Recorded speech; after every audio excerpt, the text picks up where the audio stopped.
आज के क्लास में हम क्या पढ़ने वाले हैं? The beginnings of the Indian civilisations. इससे पहले हमने हिस्ट्री के 2 चैप्टर कवर कर लिए हैं, जिसमें कि हमने क्या पढ़ा था? जो सबसे पहला चैप्टर के बारे में हमने पढ़ा, जिसका नाम था timeline and sources of history. उसमें हमने क्या पढ़ा था? उसमें हमने ये देखा कि हमें हिस्ट्री कैसे पता चलता है, जो हिस्ट्री में इवेंट्स हुए हैं, तो उसको किस बेसिस पे मापते हैं। तो उसके लिए हमने टाइमलाइन पढ़ा, एडी, बीसी, फिर सोर्सेज ऑफ हिस्ट्री। ये जो हिस्ट्री है, तो इसे हमें पता कैसे चलता है? वो तो बीत चुका जो बीत चुका, वहाँ के लोग तो हमें आए नहीं बताने, तो हमें पता कैसे चलता है? तो वो हमें पता चलते हैं अलग-अलग सोर्सेज़ से, ठीक? तो ये अब तक हमने पढ़ा था कि timeline and sources of history first chapter में। उसके बाद हमने दूसरे चैप्टर, जिसका नाम क्या था? इंडिया दैट इज़ भारत, जिसमें हमने ये पढ़ा कि हमारे देश को किस-किस नामों से जाना जाता है और वो अगर नाम हैं, तो वो नाम कहाँ से आया? ये इसका इतिहास क्या है अलग-अलग नाम, जिसमें हमने देखा इंडिया कहाँ से नाम आया, भारत कहाँ से नाम आया, ठीक? तो ये पहला और दूसरा चैप्टर जो हमारा हिस्ट्री का रहा, वो किस बेसिस पे था? थीम बेसिस, मतलब थीम। ये कोई इवेंट नहीं बता रहे हैं, पर ये हमें हिस्ट्री को कैसे पढ़ना है, उससे हमें क्या करवा रहे हैं? इंट्रोडक्शन करवा रहे हैं। और अगर आपने ध्यान दिया होगा, तो timeline and sources of history में लास्ट एक टॉपिक था, जो कि किस चीज़ के बारे में था? अर्ली ह्यूमन्स के बारे में। वो किनके बारे में था? अर्ली ह्यूमन्स के बारे में।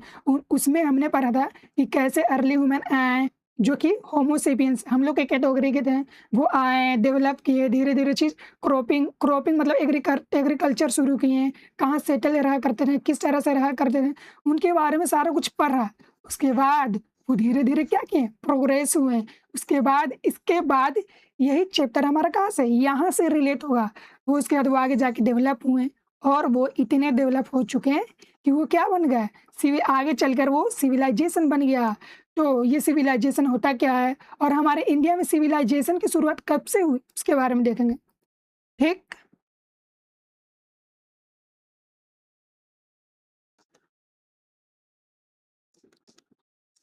तो यहाँ पर एक कोटेशन दिया गया है, जो कि ये बीबी लाल के द्वारा दिया गया है। ये क्या कह रहे हैं? तो इनका कहना ये है कि the most ancient civilisation of India, जो हमारे देश का, हमारे भारत देश का सबसे प्राचीन जो सिविलाइजेशन है, known variously as the Harappan, Indus और इंडस सरस्वती सिविलाइजेशन। जो हमारे देश का सबसे पुराने सिविलाइजेशन है, उन्हें किन नाम से जाना जाता है? हड़प्पा, या फिर इसे क्या कहते हैं? इंडस के नाम से, या कभी-कभी हम इसे क्या कहते हैं? इंडस सरस्वती सिविलाइजेशंस के नाम से, ठीक? जो कि क्या कहलाता है? हमारे एंशिएंट सिविलाइजेशंस कहलाते हैं, जो कि सबसे पहले सिविलाइजेशन क्या है? यही है। Was Indeed remarkable in many ways, जो कि क्या है? सच में क्या, वास्तव में ये क्या है? इम्पोर्टेंस रखता है।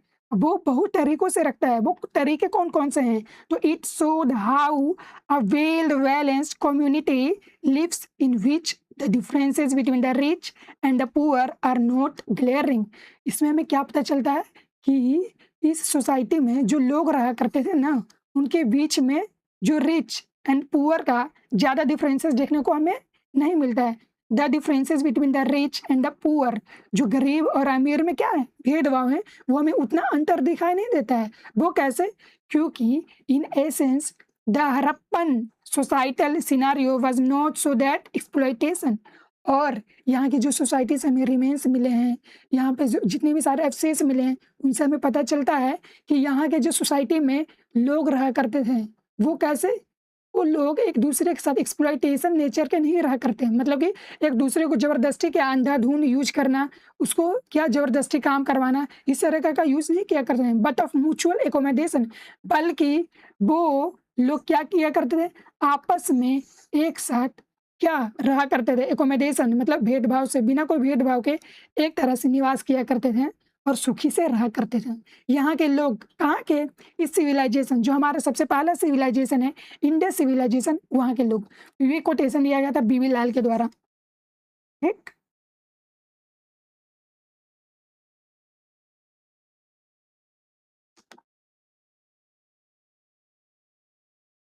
फिर आगे देखेंगे द विग क्वेश्चंस। ये विग क्वेश्चंस है क्या? इसमें हम ये देखेंगे कि ये पूरे चैप्टर पढ़ने के बाद हमें क्या-क्या जानने को मिलेगा। तो ये पूरे चैप्टर अगर हम पढ़ लेंगे तो उसके बाद हमें जानने को मिलेंगे व्हाट इज़ अ सिविलाइजेशन, कि एक सिविलाइजेशंस होते क्या हैं?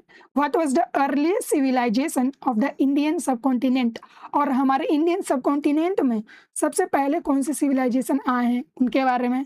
फिर what were its major achievements, और इसके क्या-क्या अचीवमेंट्स रहे हैं, क्या-क्या इस सोसाइटी में लोगों ने तरक्की किया है, कौन-कौन सी चीज़ें डेवलप हुई हैं उसके बारे में। तो ये अगर हम ये पूरे चैप्टर पढ़ते हैं तो ये सारा तीनों हमारा कॉन्सेप्ट क्या हो जाएगा? क्लियर हो जाएगा इसके बाद। तो यहाँ पर एक पिक्चर दिया गया है। ये पिक्चर क्या दिखा रहा है? ये दिखा रहा है the north gate entrance to the Dholavira's castle area. ये जो इसमें एक साइड हम पढ़ेंगे आगे धोलावीरा के बारे में। तो ये जो आपको दिखाई दे रहा है ना सामने, ये क्या है? धोलावीरा का कैसल एरिया है, उसका क्या है? नॉर्थ गेट एंट्रेंस, जहाँ से हम एंट्री करते हैं उसका क्या है? ये नॉर्थ गेट वाला साइड इसमें दिया गया है, जो कि कुछ ऐसा दिखता है।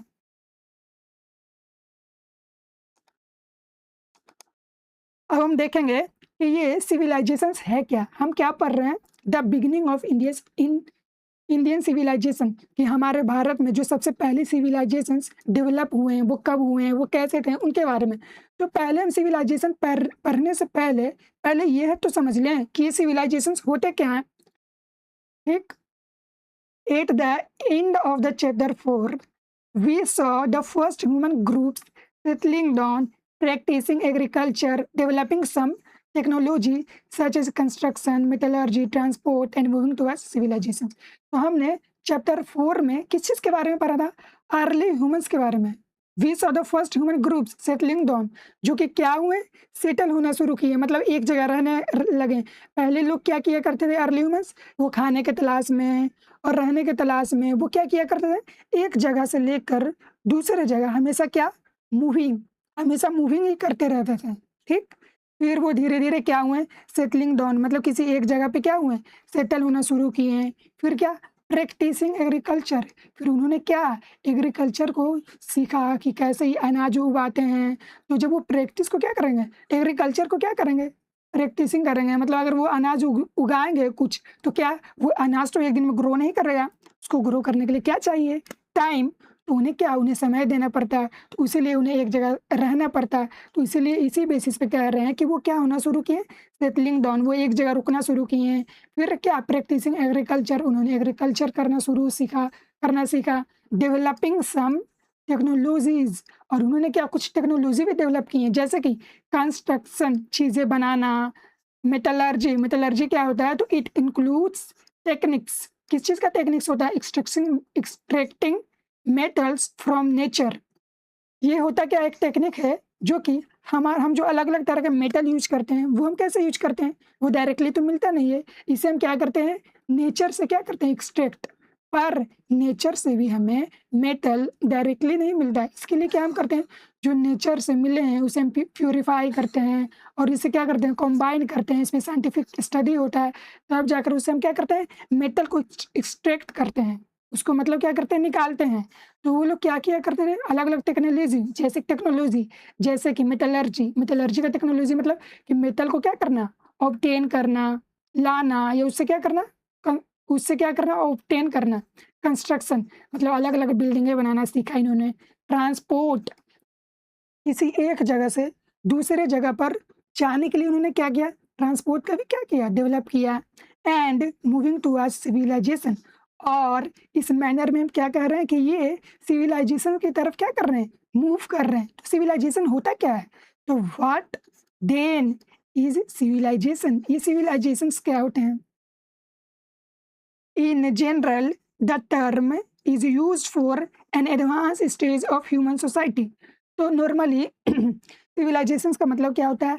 ये एक ह्यूमन सोसाइटीज़ की एडवांस स्टेजेस को दिखा रही है। तो मतलब पहले लोग क्या थे? नोमैडिक लाइफ, मतलब एक जगह से दूसरी जगह रहा करते थे। फिर एक जगह क्या हुए? सेटल हुए। फिर सेटल होकर इन्होंने क्या किया? अलग-अलग चीज़ें को डेवलप किया। वो क्या? वो चीज़ें अभी इसमें देखेंगे, जो कि क्या है? हमारे सिविलाइजेशन का क्या है? कैरेक्टरिस्टिक्स भी है, जो कि फीचर है किसी सिविलाइजेशन को बनने का। सिविलाइजेशंस क्या होते हैं? Advanced stage of human societies. किसी भी ह्यूमन सोसाइटी की जो एडवांस स्टेजेस हैं, उसे हम क्या बोलते हैं? सिविलाइजेशंस बोलते हैं। To be precise, we will consider here that a civilization should have at least the following characteristics.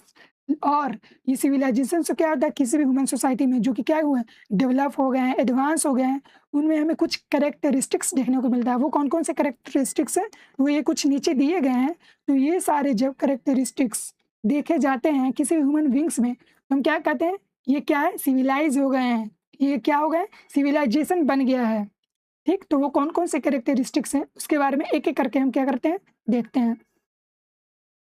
तो हम देख क्या रहे हैं इसमें कि किसी भी सिविलाइजेशंस को किसी भी ह्यूमन सोसाइटी को हम सिविलाइजेशंस का बोलते हैं जब वो क्या एडवांस स्टेजेस पे पहुंच जाते हैं, जिसमें कुछ हमें फीचर देखने को मिलता है। वो फीचर क्या है वो देख रहे हैं एक एक करके। तो सबसे पहला फीचर है कि some form of government and administration. जो हमारे एडवांस सोसाइटी है वहाँ पे कुछ ना कुछ क्या होंगे, गवर्नमेंट और एडमिनिस्ट्रेटिव, मतलब कि शासन प्रशासन, जो लोगों को देखने के लिए, संभालने के लिए क्या होंगे, लोग रिस्पॉन्सिबल होंगे। तो वो कौन देखेंगे, वो देखेंगे गवर्नमेंट एंड एडमिनिस्ट्रेशन सिस्टम होंगी, ताकि लोग क्या क्या कर सकें, लोगों को चला सकें, लोगों को बता सकें, गाइडेंस दे सकें, संभाल सकें, अगर कोई गलती है तो पनिश कर सकें। To manage a more complex society and its many activities. ये हमें क्यों ज़रूरी है कि जो हमारे सोसाइटी हैं कॉम्प्लेक्स हैं, मतलब एक जैसे लोग नहीं हैं, इतने सारे लोग हैं, अलग अलग तरह के लोग हैं, तो इन्हें मैनेज करने के लिए और इनके द्वारा जो एक्टिविटी अलग अलग तरह के काम किए जाते हैं, वो कौन से लोग कौन काम करेंगे, क्या करेंगे, ये गलत कर रहे हैं, सही कर रहे हैं, इन सबको क्या करने के लिए, इन सबको मैनेज करने के लिए क्या चाहिए होता है, गवर्नमेंट एंड एडमिनिस्ट्रेशन सिस्टम चाहिए होता है। ठीक, तो सबसे पहला फीचर हमने पढ़ा कि किसी भी सिविलाइजेशंस बनने में वहाँ पे क्या होना चाहिए, गवर्नमेंट एंड एडमिनिस्ट्रेशन सिस्टम होना चाहिए। ठीक, और दूसरा देखेंगे अर्बनिज्म। अर्बनिज्म क्या होता है, शहरीकरण, मतलब कि टाउन प्लानिंग। ये टाउन प्लानिंग होना चाहिए कि कैसे टाउन बनेंगे, ये एक से दूसरी जगह टाउन क्या करते हैं, डेवलप करना सीखेंगे, बनाना सीखेंगे। द ग्रोथ ऑफ सिटीज, और शहर का क्या करेंगे, विकास होते जाएगा और शहर बढ़ते ही जाएंगे। एंड देयर मैनेजमेंट, और इनके मैनेज भी करते हैं, टाउन और सिटीज को क्या करते हैं, मैनेज मतलब किस तरीके में मैनेज करते हैं। तो which generally includes water management and drainage system. तो यहाँ के जो सिटीज़ के क्या है, वाटर मैनेजमेंट है, पानी आ रहा है कि नहीं आ रहा, पानी की व्यवस्था ठीक करना, ड्रेनेज सिस्टम, नाली बनाना। तो शहर में ये सारी चीज़ें भी तो होती है ना, तो इनको क्या करते हैं, ये मैनेज करती हैं। कौन से एरिया में कितना टाउन, कितना ऊंचा टाउन बनेगा, कितना कहाँ टाउन बनेगा, कैसा होना चाहिए, तो ये सारे क्या करते हैं, town planning and growth of cities. Cities के ग्रोथ के लिए रिस्पॉन्सिबल होते हैं जो ये क्या, सिविलाइजेशंस। ठीक, तो सिविलाइजेशंस का दूसरा कैरेक्टरिस्टिक्स क्या है कि वो क्या है, अर्बनिज्म होते हैं, उसमें शहरीकरण होते हैं, शहर डेवलप होते हैं, अलग अलग तरह के बिल्डिंग्स बनते हैं, और वहाँ के मैनेजमेंट को क्या करते हैं, वो भी देखा जाता है। तीसरा कैरेक्टरिस्टिक्स है क्राफ्ट्स। ठीक, a variety of crafts including the management of raw materials such as stone और मेटल। फिर क्या करते हैं, ये अलग अलग तरह की चीज़ें बनाना भी सीखते हैं, जैसे कि रॉ मटेरियल को यूज करके उसे फिनिश गुड्स का क्या करते हैं, शेप देते हैं। जैसे कि स्टोन है, पत्थर और मेटल है, उन्हें क्या करते हैं, प्रोडक्शन में यूज करते हैं, ताकि उनको यूज करके वो किसी चीज़ को क्या कर सकें, प्रोड्यूस कर सकें। सच एज ऑर्नामेंट्स, ज्वेलरी, जो ज्वेलरी पहनते हैं, टूल्स, अलग अलग तरह के औजार जो लोग यूज किया करते हैं। तो अलग अलग तरह के जो टूल्स हैं वो कैसे बना करते थे, वो बना करते थे पत्थर से। फिर ऑर्नामेंट्स, ज्वेलरी, ये कैसे बना करते थे, मेटल से। तो मतलब कि जो नेचर में रॉ मटेरियल है उसको यूज करके हम क्या कर रहे हैं, कुछ चीज़ें बना दे रहे हैं, तो उसको हम क्या करें, वो किस चीज़ में आएगा वो क्राफ्ट के अंदर आएंगे। इन्हें हम किस चीज़ें में रखते हैं, क्राफ्ट के अंदर रखते हैं।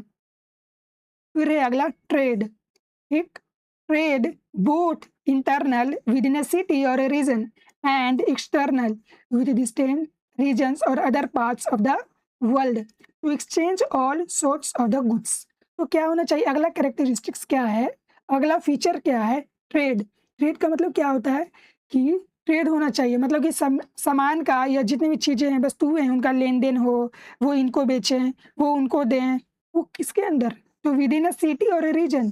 तो वो जिस शहर में रह रहे हैं उस शहर के अंदर तो हो ही हो, और एंड उसके साथ ही साथ कहाँ हो, एक्सटर्नल, मतलब बाहरी में भी हो, बाहर के रीजन से भी, जैसे कि within the distance region of the other parts of the world, हमारे दुनिया के दूसरे पार्ट में भी क्या हो, ये तो इसीलिए तो ये हो, मतलब कि हमारे घर में तो, हमारे आसपास के एरिया में तो, हमारे सिटी में तो ट्रेड हो ही रहा है, पर हम बाहर के लोगों के भी साथ क्या कर रहे हैं, सामान को बेच रहे हैं, उनसे खरीद रहे हैं, to exchange all sorts of goods, मतलब चीज़ों को हम क्या कर रहे हैं, खरीद और बिक्री कर रहे हैं ट्रेड में, जो कि क्या है, एक्सटर्नल और इंटरनल दोनों जगह होना चाहिए।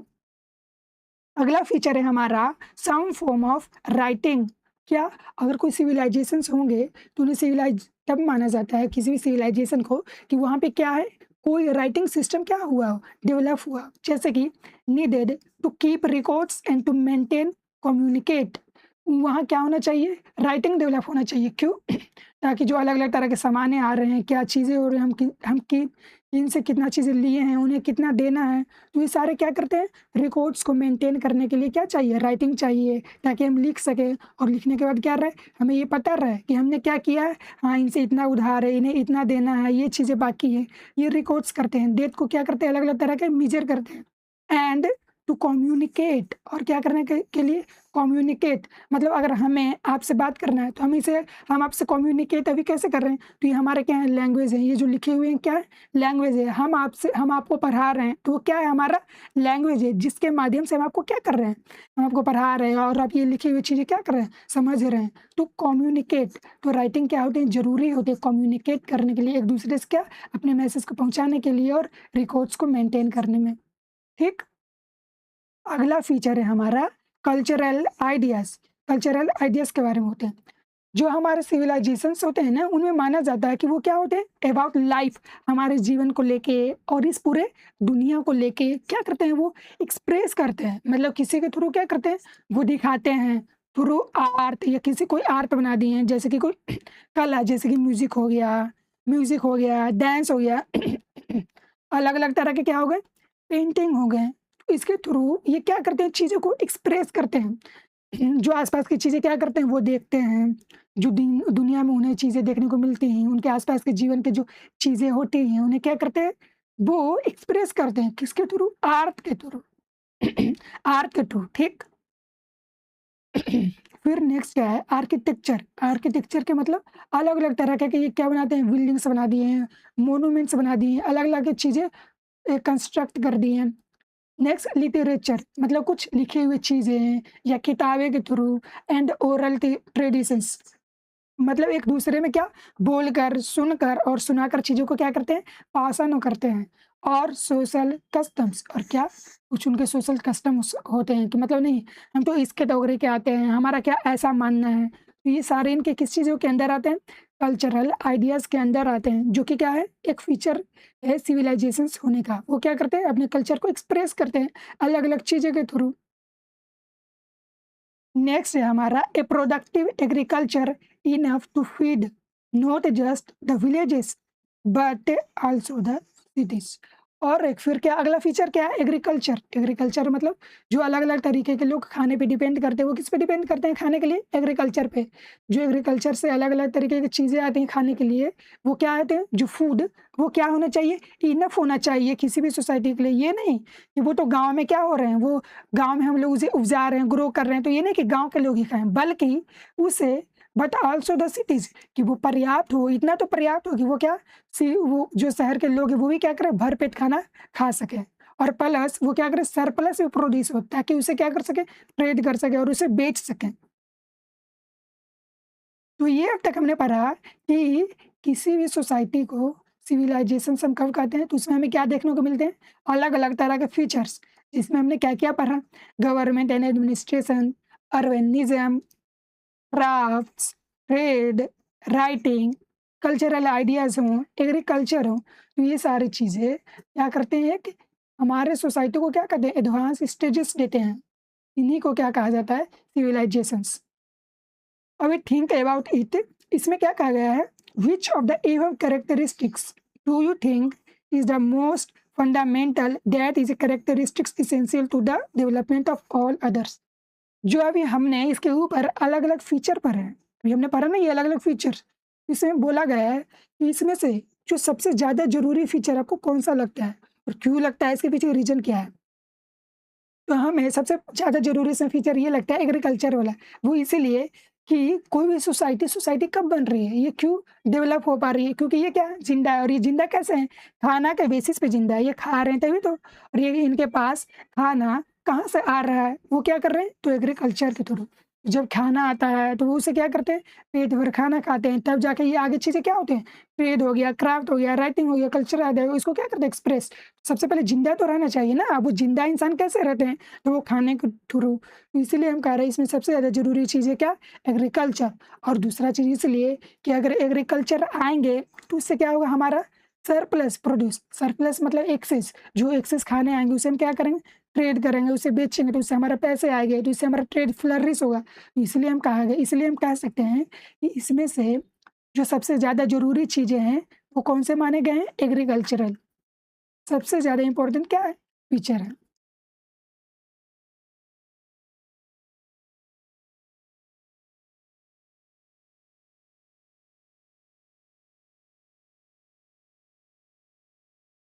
It is easy enough to see that all these characteristics are present in the modern society, in the most societies in the world today. But when did civilizations begin in the sense we have now defined? ठीक, तो क्या होता है, ये हमारे लिए आज क्या है, बहुत ही इजी है कि क्या है, प्रेजेंट में, कि क्या देखने के लिए, जो हमारे पूरी ये दुनिया है वो क्या है, सिविलाइज है।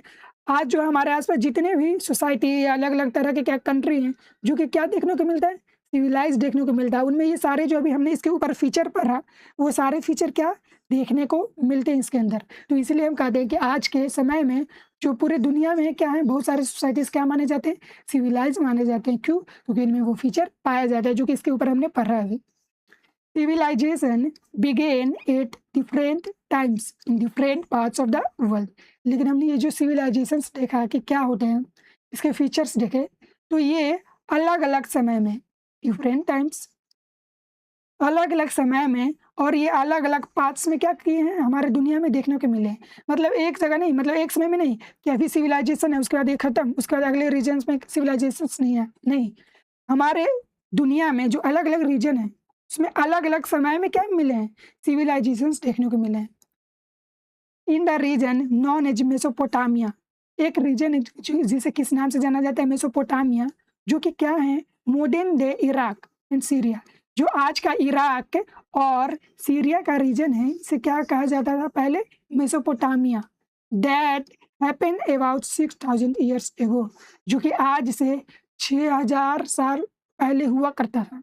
And that civilisation in ancient Egypt follow a few century letters. और उसके बाद हमें दूसरा सिविलाइजेशन कौन कौन से देखने को मिला, इजिप्शियन सिविलाइजेशन। किसके बाद, मेसोपोटामियन के बाद।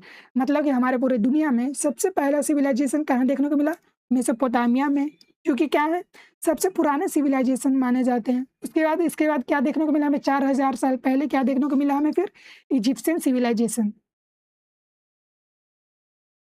You will learn about these and a few more civilizations in a later grade। ये नहीं कि सिर्फ यही दो सिविलाइजेशन हुए, इसके अलावा भी और हमारे सिविलाइजेशन हुए हैं जिनके बारे में हम अगले क्लास में पढ़ेंगे। नहीं मतलब हायर ग्रेड, जब ऊंचे क्लास में जाएंगे तब हम देखेंगे। In many ways, humanity could not have reached in its present stage without the enormous contribution and the advances of those ancient civilizations। में क्या कहा गया है कि अगर ये सोसाइटी, ये जो अलग अलग सोसाइटी है ना, मेसोपोटामियन सिविलाइजेशन, इजिप्शियन सिविलाइजेशंस, ये जो हमें देखने को मिलते हैं इतने पहले, और जो आज का हमारा सोसाइटी है वो ऐसा देखने को, जो आज हमारा सोसाइटी है जिस तरह से हम देखते हैं हमारा सोसाइटी के, वो क्या आज इतने डेवलप नहीं हुए होते हैं अगर हम ये पास्ट में इतने सारे क्या कंट्रीब्यूशन ना किया होता। जैसे कि हम इसे एक एग्जांपल से समझाते हैं, जैसे कि एक रेस होने वाला है, ठीक, इसमें दो रनर दौड़ने वाले हैं एक रेस में, ठीक, ये एक रेस होने वाला है और इसमें दो रनर दौड़ने वाले हैं। तो एक रनर को तो क्या किया कि आप क्या, ये एंड लाइन है, यहाँ तक जो पहुंच गया वो क्या करेगा, जीत जाएगा। तो एक को पहले से ही यहाँ पे कर दिया, ठीक, और दूसरे को क्या कर दिया, यहाँ पे कर दिया। अब बोला क्या, दौड़ने के लिए, तो सबसे पहले यहाँ कौन पहुंचेगा, जो ऑलरेडी क्या है, आधे रास्ते पहुंच चुके हैं। ऐसे तो अभी बहुत दौड़ना है, बहुत सीखना है, तब जाके ये क्या करेंगे, डिस्टेंस कवर।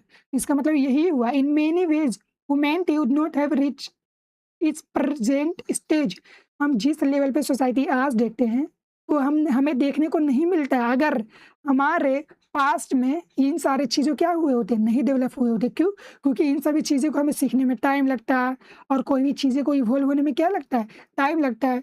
तब जाके जो आज का सोसाइटी हम जो देख रहे हैं, हो सकता है ये अभी हमारे अगले फ्यूचर में देखने को मिलता है, लेकिन जो कि हमारे पास्ट ही इतना क्या हुआ है, डेवलप हो चुका है। इसकी वजह से हमें क्या, आज की सोसाइटी इतना डेवलप देखने को मिलते हैं। ठीक। For now, however, we will only look at the Indian subcontinent and its northwest region is where our society begins. और आज हम देखेंगे किसके बारे में, ये हमने देखा सिविलाइजेशंस के बारे में, और सिविलाइजेशंस होते क्या हैं, अलग अलग सिविलाइजेशंस हमारे दुनिया के देखे, मेसोपोटामियन, इजिप्शियंस के बारे में इंट्रोडक्शन देखा कि कितने सबसे पहले ये आए हैं मेसोपोटामियन, फिर इसके बाद इजिप्शियन सिविलाइजेशन है आज से लगभग 31,000 ईयर पहले। फिर इससे भी पहले क्या देखने को मिलते हैं, मेसोपोटामियन सिविलाइजेशन देखने को मिलते हैं। तो ये अलग अलग सिविलाइजेशन हुए हैं, लेकिन आज के इस क्लास में हम क्या देखेंगे, हमारे इंडियन सब कॉन्टिनेंट में जो सिविलाइजेशंस पाए गए हैं, जो कि कौन से रीजन में, नदर्न वेस्ट। नदर्न वेस्ट मतलब ये हो गया नॉर्थ, साउथ, वेस्ट, ईस्ट। तो हमारे जो इंडिया, हमारा जो देश है, उसके नॉर्थ और वेस्ट वाले रीजन, मतलब इधर वाले रीजन, मतलब इतने वाले रीजन में जो हमारे देश के, वहाँ पे सबसे पहले सिविलाइजेशंस देखने को मिले। वो कैसे डेवलप हुए, कौन से सिविलाइजेशंस थे, वहाँ पे चीज़ें क्या क्या पाए गए, उसके बारे में हम देखते हैं। तो एक टाइमलाइन दिया गया है जिसमें कि ये क्या है, timeline showing the period of the Indus Saraswati civilisations. ये एक टाइमलाइन है जो कि क्या दिखा रहा है, हमारे सिविलाइजेशंस, हमारे इंडियन सिविलाइजेशंस को दिखा रहा है। ये हमारे इंडियन सिविलाइजेशंस को दिखा रहा है, जो कि क्या है, Indus Saraswati civilisations from 2600 to 1900 BC. ये कब से कब देखने को मिला हमें, तो 2600 से लेकर, मतलब यहाँ कुछ क्या है, 2600 से लेकर 1900 यहाँ पर कुछ देखने को मिला, जो कि क्या हुए, एग्जिस्ट किए हैं। ये हमारे क्या कहलाते हैं, इंडियन सिविलाइजेशंस, जो कि सबसे पहले देखने को हमें मिले।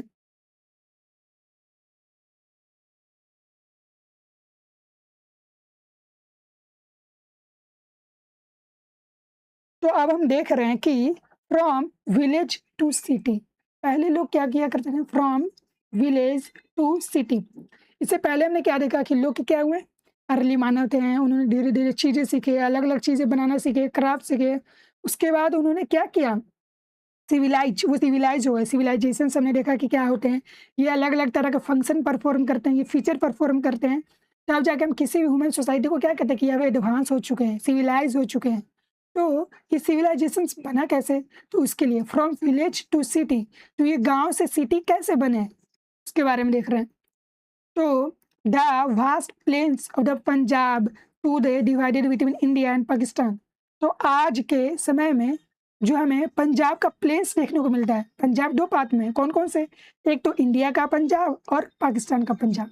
मतलब पंजाब है ये दो रीजन में डिवाइडेड है, इधर पाकिस्तान का, इधर इंडिया का। ठीक।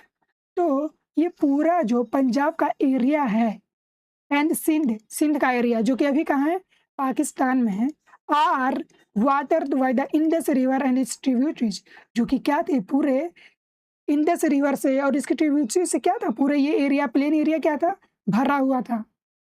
This made those plains fertile and therefore favourable to agriculture. ये जो प्लेन एरिया था, ये अलग अलग रिवर के थ्रू ये इसे क्या बनाया, एग्रीकल्चरल लायक बनाया, ये फेवरेबल बनाया और फर्टाइल बनाया। A little further east, a few millenniums ago, another river that the Saraswati used to flow from the foothills of the Himalayas to the Haryana, Punjab, parts of Rajasthan and Gujarat. इसके अलावा ये तो हमें कौन से side में मिलते हैं, नदर्न वेस्ट वाले रीजन में, कौन से, इंडस और इसके ट्रिब्यूटरीज से बना ये वाले रीजन। इसके अलावा हमें क्या देखने को मिलता है, मिलीनियम्स एगो, मिलीनियम्स मतलब 1000 साल पीरियड के टाइम्स को हम क्या कहते हैं, मिलीनियम्स।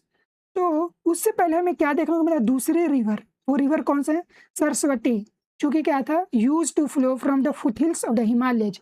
जो कि कहाँ से फ्लो करते थे? हिमालय के फुटहिल से लेकर कहाँ-कहाँ? हरियाणा, पंजाब और पार्ट्स ऑफ राजस्थान के थ्रू गुजरात होते हुए ये क्या करते थे? फ्लो किया करते थे। In this whole region, from about 3500 BCE, villages grew into towns, and with increasing trade and other exchanges, those towns further grew into cities. क्या हुआ? 3500 BC के अराउंड क्या हुए? ये जो गांव थे वो क्या, ये अलग अलग तरह के ट्रेड हुए, एक्सचेंजेस हुए, उसकी वजह से क्या देखने को मिला? ये विलेजेस टाउन्स बन गए और ये टाउन्स फिर फर्दर इंक्रीज हुआ ट्रेड और एक्सचेंजेस, तो ये क्या बन गया? Those towns further grew into cities. ये टाउन्स किस चीज में बने गए? सिटी में बन गए, सिटी में कन्वर्ट हो गए। This transition happened around 2600 BC, और ये चीज़ें कब तक हुआ? 2600 बीसी के अराउंड। तो इसीलिए हम कहते हैं कि हमारा जो सिविलाइजेशन है, इंडस वैली सिविलाइजेशन या हड़प्पा सिविलाइजेशन, ये हमें कब से देखने को मिलता है? 2600 बीसी से देखने को मिलता है। Archaeologists give this civilisation several names. जो आर्कियोलॉजिस्ट हैं जिन्होंने खुदाई की है, जमीन के नीचे से अलग अलग चीज़ें, इनके रिमेन्स निकाले, उन्होंने इस सिविलाइजेशंस के नाम क्या दिए हैं? वो इस सिविलाइजेशंस को कहते हैं इंडस। वो इसलिए क्योंकि ये इंडस वाले रीजन्स के अराउंड था। हड़प्पन, हड़प्पन क्यों कहते हैं वो भी अभी आगे देखेंगे कि इसे हड़प्पा क्यों कहते हैं, इसके पीछे भी एक रीज़न है। फिर इंडस सरस्वती, इसे एक और नाम से जाना जाता है, इंडस सरस्वती के नाम से। सबसे पहला कौन से नाम से जाना गया? इंडस के नाम से, हड़प्पन के नाम से, और तीसरा हमने क्या देखा? इंडस सरस्वती के नाम से जाना जाता है, और सिंधु सरस्वती सिविलाइजेशन। और अब इसे किस नाम से जाना जाता है? सिंधु सरस्वती सिविलाइजेशन। मतलब अगर हम इसमें से हम किसी की भी बात करें, या तो Indus, Harappa, Indus Saraswati, Sindhu Saraswati civilisation, तो ये सभी क्या एक ही चीज़ को दिखा रहा है? हमारे इंडियन सिविलाइजेशन का अर्ली सिविलाइजेशन जो हुआ है, मतलब जो हमारे अर्ली सिविलाइजेशन हुए हैं, ये सारे चीज़ अलग अलग नाम उसी को दिखा रहे होते हैं। We will use all these terms. Its inhabitants are called Harappans. It is one of the oldest civilizations in the world. ठीक?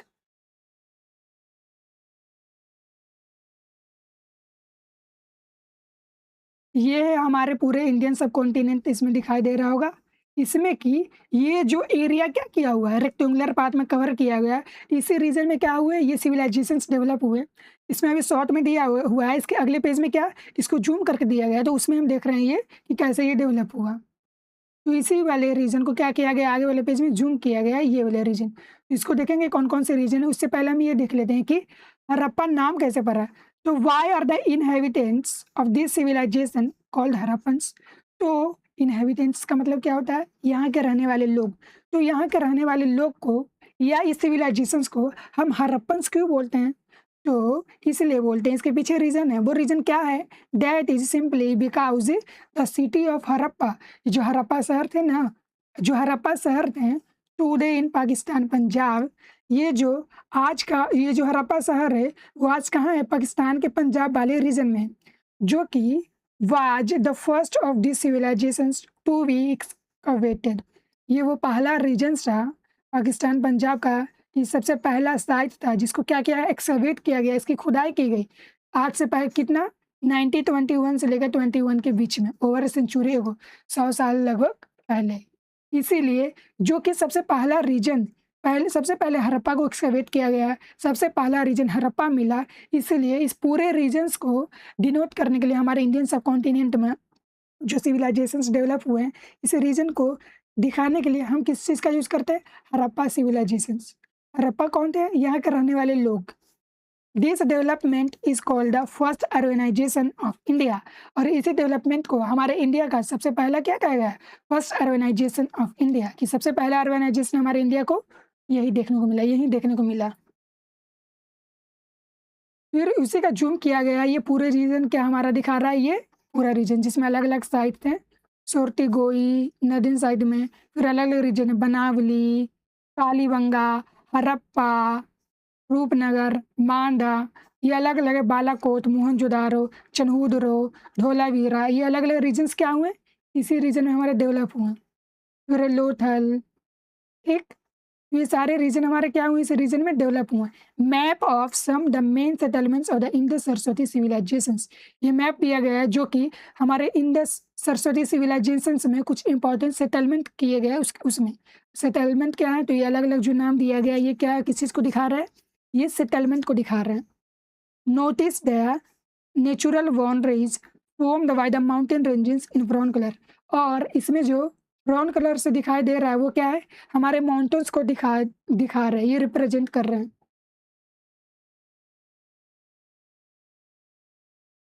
Some of important cities of these civilizations are marked in the map as class activity.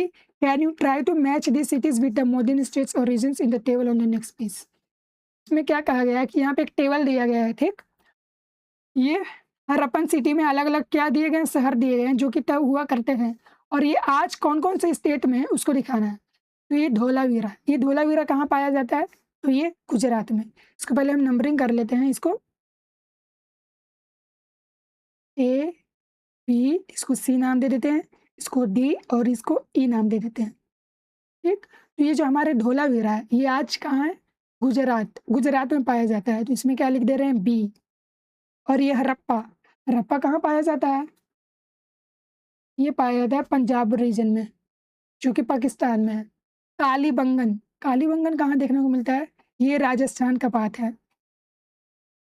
Mohenjodaro ये कहाँ देखने को मिलता है, हमें सिंध में। और राखीगढ़ी हमें हरियाणा में देखने को मिलता है। तो ये क्या है, हरप्पन अलग अलग, ये हरप्पन सिटी है जो कि आज कौन कौन से स्टेट में लाई करते हैं उनके बारे में ये दिया गया है, उसको मैच करना है। द सरस्वती रिवर, इसके पहले हमने देखा था सरस्वती रिवर के बारे में। इस सरस्वती रिवर के बारे में एक डिस्क्रिप्शन दिया गया है। The map shows the Indus और सिंधु, ठीक, and its 5 main tributaries. Important cities grew along those rivers such as Mohenjo-daro and Harappa. हमने क्या देखा, यहाँ पे अगर पिक्चर दिया गया हो तो कि ये जो हमारा इंडस रिवर है ये क्या है, हमारा इंडस रिवर, और इसके ट्रिब्यूटरी जो इसमें आगे जुड़ रहे हैं, कौन कौन आगे जुड़ रहे हैं, तो ये हमारा है झेलम, चेनाब, रावी, सतलज, ब्यास, ये जो अलग अलग रिवर आगे इसमें ट्रिब्यूट दे रहे हैं, मिल रहे हैं, और रिवर को इन सबको जोड़ के क्या ये जो एरिया बना है इसे क्या कहते हैं, इंडस। और इसके ट्रिब्यूटरी मतलब इसके ट्रिब्यूटरी का जो पूरा ये प्लेन एरिया बना है इसे क्या कहा गया है, इसमें इस रीजन को जो कि क्या कहेगा 5 मेन ट्रिब्यूटरी, जो कि 5 सबसे ज़्यादा जरूरी क्या ट्रिब्यूटरी हैं, इसके अलॉन्ग क्या किए सिटी डेवलप किए, कौन कौन से, Mohenjodaro, Harappa, but there are also many sites along the Saraswati river which today go by the name of Ghaggar. पर ये तो कौन से सिटीज हैं, ये जो इंडस रिवर के पास ये डेवलप हुए हैं। पर हमारे ये जो सरस्वती रिवर है, सरस्वती रिवर जो कि आज है, इसके आसपास कौन कौन से रीजन डेवलप हुए हैं, तो Saraswati river which today's goes by the name of Ghaggar, इसे आज किस नाम से जानते हैं, पहले के समय में इसे एंशियंट टाइम में इसे सरस्वती रिवर के नाम से जानते थे, और आज इसी सरस्वती रिवर को हम घग्गर के नाम से जानते हैं इन इंडिया में, एंड हकरा इन पाकिस्तान, और पाकिस्तान में इसे हकरा नाम से जानते हैं। Hence the name Ghaggar Hakra river, इसीलिए सरस्वती रिवर को किस नाम से जाना जाता है, घग्गर हकरा रिवर के नाम से। This river is now seasonal, और ये क्या हो गए, सीजनल हो गए हैं, because it flows only during the rainy season, क्योंकि ये तभी फ्लो करते हैं जब हमारे यहाँ रेनी सीजन आता है। The Saraswati river is first mention in the Rigveda, इस सरस्वती रिवर के बारे में हमें जानकारी कहाँ से मिलता है, तो इसके बारे में सबसे पहले ऋग्वेद के अंदर बताया गया है। ऋग्वेद क्या है, an ancient collection of prayers which we will read about in chapter 7, इसके बारे में चैप्टर 7 में देखेंगे। जो ऋग्वेदा टेक्स्ट मिला है उसमें क्या है, ये एंशियंट टाइम में जो प्रेयर्स हैं उसका क्या है कलेक्शन दिया गया है, जो कि हमें अलग अलग चीज़ों के बारे में जानकारी देते हैं, तब के सोसाइटी के बारे में हमें जानकारी देते हैं। In this text the Saraswati is worshipped foot as goddess, इसमें सरस्वती रिवर को देवी की तरह क्या किया गया है, माना गया है, उन्हें पूजा किया जाता था। And is a river flowing from the mountains and the sea, और इसलिए भी क्यों इनका इंपॉर्टेंस था, क्योंकि ये माउंटेन से लेकर सी तक क्या किया करते थे, फ्लो किया करते थे। Later text describe the river as a drying up and eventually passing describe, और ऋग्वेद में जो आगे के टेक्स्ट, आगे के जो वेदास हैं, उसमें हमें क्या ये मेंशन हमें मिलता है, देखने को मिलता है। उसमें क्या दिखाया गया है कि ये जो सरस्वती रिवर है वो क्या हो गया, सूखने लगा धीरे धीरे। उसके बाद ये क्या हो गया, गायब हो गया। और ये अब क्या हो गए, सीजनली हो गए, जिसे किस नाम से जानते हैं, घग्गर कर नाम से। अब है हमारा अगला town planning. Harappa and Mohenjodaro now in Pakistan. Harappa और मोहनजोदारो जो कि अब कहाँ है, पाकिस्तान में, were the first two cities of this civilisations to be discover. ये सबसे पहले दो सिटीज है, हड़प्पा एंड मोहनजोदारो, जो कि क्या है अभी पाकिस्तान में, वो सबसे पहले हम इस सिविलाइजेशन से मिले हैं, डिस्कवर किए गए हैं। Their identification goes back to 1924 a century ago, जो कि आज से पहले कब, 1924 में से क्या किया गया, डिस्कवर किया गया।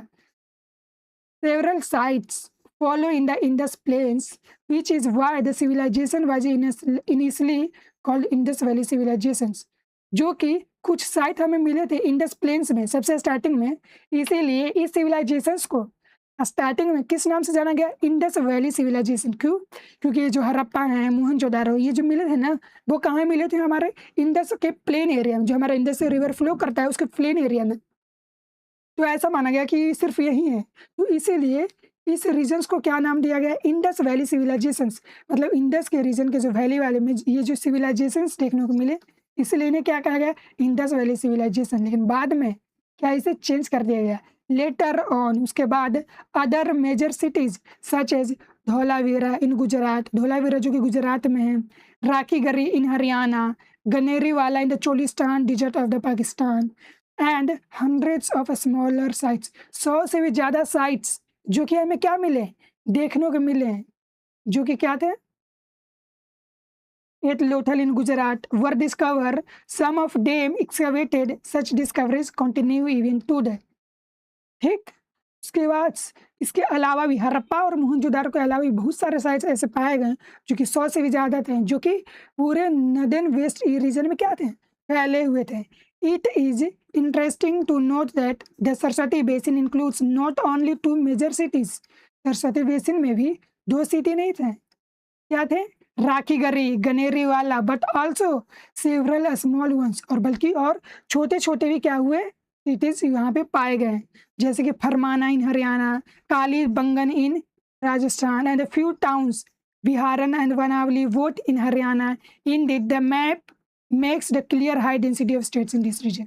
मतलब कि जो इंडस वैली सिविलाइजेशन है, इसे पहले इंडस वैली सिविलाइजेशन के नाम से जाना जाता है, लेकिन इसे नाम चेंज कर दिया है। क्यों, क्योंकि अब ये एक एरिया में लिमिटेड नहीं है, बहुत सारे अलग रीजन्स हैं इंडस वैली के अलावा और सरस्वती रिवर के अराउंड, जो कि 100 से भी ज़्यादा साइट्स पाए जाते हैं, इसलिए इनका नाम क्या हो गया, चेंज कर दिया गया। You may have come across the term Indus valley civilisations and notice that we have not use it. और इससे पहले हमने जो चैप्टर, जो हमारे पुराने एनसीईआरटी हैं, उसमें हमें क्या देखने को मिलता है, इंडस वैली सिविलाइजेशन लिखा देखने को मिलता है, पर इस बुक में आपने कहीं भी ये नहीं नोटिस किया हुआ कि कहीं पे इंडस वैली सिविलाइजेशन लिखा हुआ है। वो क्यों, इसके पीछे रीजन है। A look at the map, इस मैप को देखिए और एक्सप्लेन कीजिए why the term valley is obsolete as we not know the civilization extended much beyond the Indus region। वो इसीलिए नहीं यूज किया गया क्योंकि जब इस मैप को हम देखेंगे, जो मैप है, क्या ये सिर्फ इंडस रिवर के अराउंड है, नहीं, ये तो पूरा इधर भी है, इधर भी है, इधर भी है, इसके ऊपर में भी पाए जाते हैं, इसके ऊपर भी है। तो इसीलिए अब इसे इंडस वैली सिविलाइजेशन ना कहकर इसे क्या अलग अलग नाम से जाने गए हैं। ठीक, the larger Harappan cities were built according to precise plans। और जो हरप्पन के सिटीज थे, अलग अलग शहर थे, उन्हें प्लान के बेसिस पे बनाया गया। मतलब उससे पहले, उसको बनाने से पहले प्लान किया जाता था, कौन से बनेंगे, कितने ऊंचे बनेंगे, कहाँ बनेंगे। दे हैड वाइड स्ट्रीट्स, इनकी जो गलियां हुआ करते थे, रोड हुए करते थे, जो कि इनसे गुजरा करते थे, वो क्या हुआ करते थे, चौले हुआ करते थे, which were often oriented to cardinal directions. और ये कौन से, ये चारों डायरेक्शन में हमें देखने को मिलते थे। Most cities seem to have been surrounded by fortifications and had two distinct parts। और इसमें से जो ज़्यादातर सिटीज़ है वो हमें क्या देखने को मिलता है, फोर्टिफिकेशंस। इसके मतलब किलाबंदी चारों तरफ से, ये बीच में रीजन है, इसके चारों तरफ से क्या किया गया है हमारे यहाँ, फोर्टिफिकेशंस मतलब कि दीवार बना दिए गए हैं। और ये जो हमारा क्या आता है सिविलाइजेशन सिटीज थे वो दो पार्ट्स में क्या थे divided. The upper town where the local elite probably lived, जहाँ पे लोकल लोग रहा करते थे, नॉर्मल आदमी रहा करते होंगे, एलाइट पीपल रहा करते होंगे, मतलब कि रूलर किंग या फिर प्रीस्ट रहा करते होंगे। Where the common people live, यहाँ पर कौन रहा करते थे, जो कॉमन लोग हुआ करते थे वो यहाँ पे रहा करते थे। Some large buildings seem to have been used for collective purposes. For instance, warehouses, goods to be transported were stored. और कुछ बड़े बिल्डिंग्स मिले हैं जो कि क्या ऐसा कहा गया है कि ये कलेक्टिव पर्पसेस के लिए क्या यूज़ किया करते हैं। जैसे कि एग्जांपल वेयर हाउसेज, मतलब कि एक वेयर हाउसेज मिले, वेयर हाउसेज मतलब गोडाउन मिले जहाँ पे क्या where goods to be transported were store, जहाँ पे जो चीज़ों को क्या लाया जाता था या किसी दूसरे जगह पहुँचाया जाता था, तो वहाँ पे चीज़ों को क्या करते थे, इस वेयर हाउसेज में स्टोर किया करते थे। Individual houses of various size, और यहाँ क्या मिले हैं, खुद के अलग-अलग खुद के घर मिले हैं बनाए हुए हैं जो कि क्या थे अलग-अलग साइज़ के थे। लाइन इन द स्ट्रीट्स, अब वो क्या पूरे गली के क्या थे लाइनिंग में अरेंज्ड हैं, एंड स्मॉलर लेन्स, ठीक, और पूरा स्मॉलर लेन्स की मतलब कि जो दीवारें हैं उसके पतले थे। Interestingly the quality of construction was the same for the small and the big houses. और यहाँ पे ये नहीं कि ये तो नॉर्मल इंसान के लिए बना रहे हैं, तो ये लोअर एरिया है तो इसके लिए क्या ये अलग बिल्डिंग बनाएँगे, ये वाली बिल्डिंग अलग ईंटे से बनाएँगे, ये थोड़ा-सा कच्चा ईंटे से बनाएँगे, ऐसा कुछ नहीं।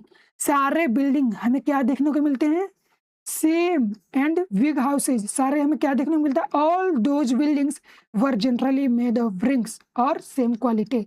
जो कंस्ट्रक्शन किया जाता था वो सभी सेम क्वालिटी के हुआ करते थे, और सभी क्या ब्रिक्स के हुआ करते थे। मतलब किसी में भेदभाव देखने को नहीं मिला, सारे एक जैसे हुआ करते थे। हुँ। The purpose of the some of the structure remains a matter of debate. पर कुछ हमें ऐसे स्ट्रक्चर देखने को मिले हैं जो कि क्या है वो डिबेट बने हुए हैं। कुछ कहते हैं ऐसा हुआ होगा, कुछ कहते हैं नहीं इसका ये यूज़ हुआ होगा। जैसे कि एक पिक्चर है, this is the case of the famous great bath. एक ग्रेट बाथ हमें देखने को मिलता है जो कि कहाँ है, मोहनजोदाड़ो में हमें देखने को मिलता है। क्योंकि पेज नंबर कितने 93 में दिया गया है। इसको हम देखेंगे आगे, पहले इसे हम पढ़ लेते हैं। पेज नंबर 93 में एक पिक्चर दिया गया है जो कि अभी हम आगे आपको दिखाएँगे। वो क्या किस चीज़ का पिक्चर है? ग्रेट बाथ का पिक्चर है। A small but elaborate tank which measure इतना मीटर्स एंड इतना हैड वाटरप्रूफिंग मटेरियल्स, जो कि 12 बाय 7 मीटर्स क्या है? Had a waterproofing measure. इनका क्या लेंथ इनका डायमेंशन कितना नापा गया है? 12 इंटू 7 मीटर्स। 12 बाय 7 मीटर्स का मापा गया इनका dimensions, and had a waterproofing materials. और इसके ऊपर से इस मटेरियल को क्या किया गया है? इस तरह से बनाया गया है कि ये वाटरप्रूफिंग हो, कि मतलब कि अगर इनके ऊपर पानी रखें तो वो ये ना कि लीक कर दे नीचे के थ्रू, लीक नहीं करेंगे। ये पानी क्या करेंगे? वाटरप्रूफिंग मटेरियल्स के थ्रू बनाया गया है जिससे क्या पानी को रोक के रखेंगे। Such as a natural bitumen a form of tar, जिसे क्या है किस चीज़ से इसे यूज़ किया गया है? नेचुरल विटामिन, जो कि एक तार के क्या होते हैं फॉर्म होते हैं, उससे इसे क्या किया है ऊपर से कोटिंग किया गया है ताकि ये क्या रह सके, वाटर प्रूफिंग रह सके। Apply on the top carefully laid out bricks, जो कि हमारे ईंटे के ऊपर रखे गए हैं अच्छे तरीके से। The tank the tank was surrounded by small rooms, और इसके चारों तरफ क्या किए गए हैं? स्मॉल रूम्स क्या किए गए हैं? सराउंडेड घिरे हुए हैं। One of which contained a well, जिसमें से कि एक क्या है कुआं है। There was a drain in one corner of the top tank, उस टैंक के एक कॉर्नर में क्या है कुएं हैं जो कि क्या किस चीज़ में यूज आते हैं? टू एम्प्टी इट, इसे खाली करने में, from time to time and refill it with fresh water. ये कुएं इसलिए दिए गए हैं जाकि तब इसमें पानी का यूज हो गया हो तो इससे क्या कुएं की मदद से इस पानी को क्या कर दिया जाए, इसे खाली कर दिया जाए, और इसके बाद इसमें वापस नए पानी या फ्रेश वाटर को क्या कर दिया जाए, स्टोर कर लिया जाए। इसलिए यहाँ पे कुएँ दिए गए हैं और इसके चारों तरफ से क्या बन गए हैं? बने हुए छोटे-छोटे रूम्स बने हुए हैं। जैसा कि जिस चीज़ के हम बारे में बात कर रहे हैं वो ये है मोहनजोदारोज़ ग्रेट बाथ, ये हमें देखने को मिलते हैं। इसके चारों तरफ क्या बने हुए हैं ऐसे? घर बने हुए हैं छोटे-छोटे, ठीक? चारों तरफ ये ऐसा दिखता है।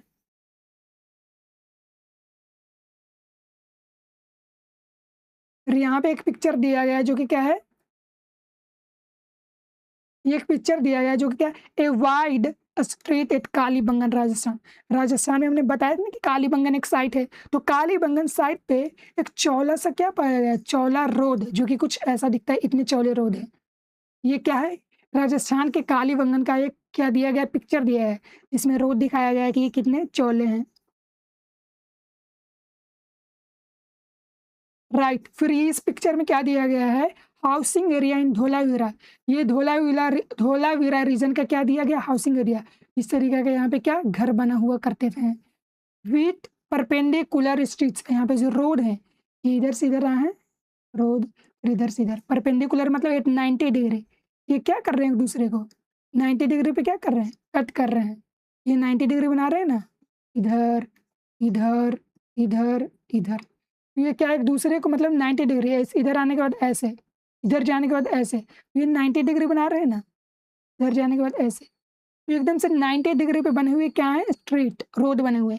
इन the middle town Dholavira had 3 distinct zones. ठीक, हमने क्या पढ़ा था कि हमारे जो ये अलग अलग रीजन्स पढ़े हैं ये 2 पार्ट्स में डिवाइडेड है, एक अपर town lower town.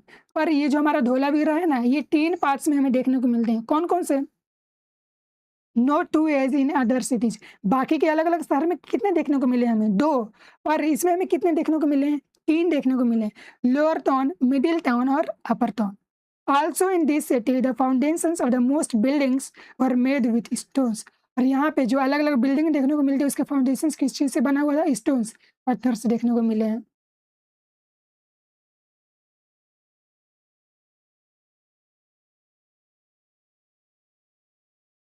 What was the purpose of such a structure. ये जो मोहनजोदारो मिला है इसके क्या क्या पर्पस से, किस चीज़ के लिए यूज़ किया जाता होगा। तो archaeologists have propose several possible interpretations. जो आर्कियोलॉजिस्ट हैं उन्होंने बताया है इसके बारे में कि हो सकता है कि ये a public bath for people, यहाँ पे जो लोग रहा करते थे उनके लिए, पब्लिक के लिए क्या ये नहाने का एरिया हुआ करता है। फिर दूसरा दूसरा क्या है, दूसरे इंटरप्रिटेशन क्या किए हैं इसके बारे में, ए बात for the royal family only. नहीं, उन्होंने बताया क्या कि नहीं ये लोकल लोगों के लिए नहीं, ये तो रॉयल फैमिली जो राजा के लोग हुआ करते थे उनके लिए ये बस यूज किया जाता था। या हो सकता है इन दोनों के अलावा ना यूज करके और a tank use for religious rituals. इसे किस चीज़ के लिए यूज किया जाता है, रिलीजियस रिचुअल्स, मतलब पूजा करने के लिए यूज किया जाता होगा, किसी रिचुअल्स के लिए यूज किया जाता होगा। The first interpretation is now rules out because it turns out the city in this city most houses had individuals. और जो पहला कारण था वो क्या, ये हो सकता है ये किस लिए यूज किया गया, यहाँ के लोगों के लिए, पब्लिक के लिए यूज किया, ये सब क्या क्या कर दिया गया, कैंसिल। ये भी इंटरप्रिटेशन क्या किया गया, रॉन्ग, कि नहीं ऐसा नहीं होगा। वो इसलिए क्योंकि हमें जितने भी घर मिले हैं वो इंडिविजुअल्स बाथरूम्स, हमें जितने भी घर मिले हैं इनके लोअर एरिया में उनके यहाँ खुद का क्या था, पर्सनल बाथरूम हुआ करते थे हर घर में। तो यहाँ लोग क्या आएंगे, तो इसलिए पहला ऑब्जेक्शन क्या कर दिया गया, कैंसिल कर दिया गया। और बाकी ये 2 ऑब्जेक्शन हैं जो क्या किए गए हैं, माने जाते हैं कि ऐसा हो सकता है। Have a debate in the classroom. The last 2 interpretation. Can you think any others? Remember, in this case, we do not have any other source of history, no inscription, no text, no travelers account. ये आपको इसके बारे में बोला गया है कि आपको इसको क्या लगता है कि ये क्या हो सकता है। इसको बोला गया क्लास में डिस्कशन करने के लिए, और इसके बारे में हमें जानने के लिए ना तो हमें इंस्क्रिप्शंस मिले हैं, ना टेक्स्ट मिले हैं, ना ट्रेवल्स अकाउंट मिले, इसीलिए इसके बारे में हमें जानना भी क्या है, मुश्किल है। ये हमने the beginning of Indian civilisations का पार्ट 1 कवर कर लिया है, और इसके क्लास में हम पढ़ेंगे पार्ट 2 में, जिसमें कि हमारा ये चैप्टर खत्म हो जाएगा।